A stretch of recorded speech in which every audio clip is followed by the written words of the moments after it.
আল্লাহ সুবহানাহু ওয়া তাআলা বড় মেহেরবান ও দয়ালু। তিনি বিচার দিবসের মালিক। রাসূলুল্লাহ সাল্লাল্লাহু আলাইহি ওয়াসাল্লামের ওফাতের পর খিলাফত শুরু হয়।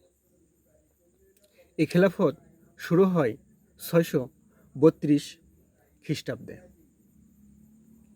সর্বশেষ খিলাফত শুরু হয় উসমানীয় খিলাফত, উসমানীয় সাম্রাজ্য। এটা প্রতিষ্ঠা পায় 1517 খ্রিস্টাব্দে। এর সর্বশেষ বিলুপ্ত হয় 1924 সন, 1924 খ্রিস্টাব্দ।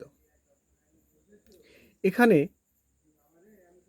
উসমানীয় খিলাফতে প্রায় 37 জন খলিফা নির্বাচিত হয়, পর্যায়ক্রমে খলিফা হয়।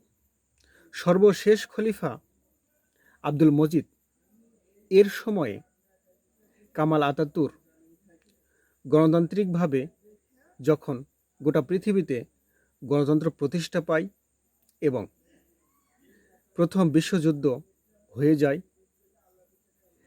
প্রথম বিশ্বযুদ্ধের একটা পক্ষ যারা বিজয়ী হয় এবং যাদের উদ্দেশ্য থাকে উসমানীয় সাম্রাজ্যকে ভেঙে কয়েকটি ভাগে বিভক্ত করা, তারা সর্বশেষ আব্দুল মজিদের সময়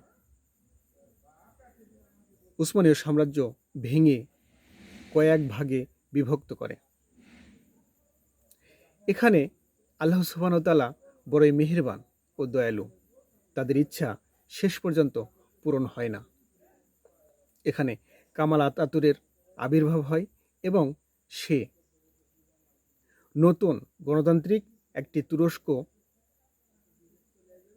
নির্ধারণ করে এবং স্বাধীন রাষ্ট্র প্রতিষ্ঠা করে। সাথে সাথে মুসলিম খিলাফতের বিলুপ্ত সেই করে, সেটা 1924 সনে।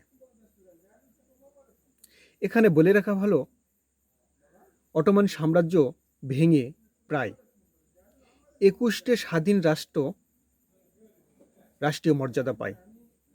21টা স্বাধীন রাষ্ট্র নিজস্ব সত্তা পেয়ে যায়। এখানে অধিকাংশ রাষ্ট্রই মুসলিম রাষ্ট্র, বাকি কয়েকটি রাষ্ট্র অন্যান্য রাষ্ট্রে পরিণত হয়। যে উদ্দেশ্যে প্রথম বিশ্বযুদ্ধের পরে তাহারা অটোমান সাম্রাজ্যকে ভেঙে দিয়েছিল, নিজেদের স্বার্থ হাসিল করতে চেয়েছিল, আল্লাহ সুবহানাহু ওয়া তাআলা বড়ই মেহেরবান ও দয়ালু। তাদের কোনো ইচ্ছাই সেখানে পূরণ হয় নাই, বরং সেখানে বেশ কিছু স্বাধীন মুসলিম রাষ্ট্র প্রতিষ্ঠা পেয়েছে। আল্লাহ বড়ই মেহেরবান ও দয়ালু। তিনি বিচার দিবসের মালিক।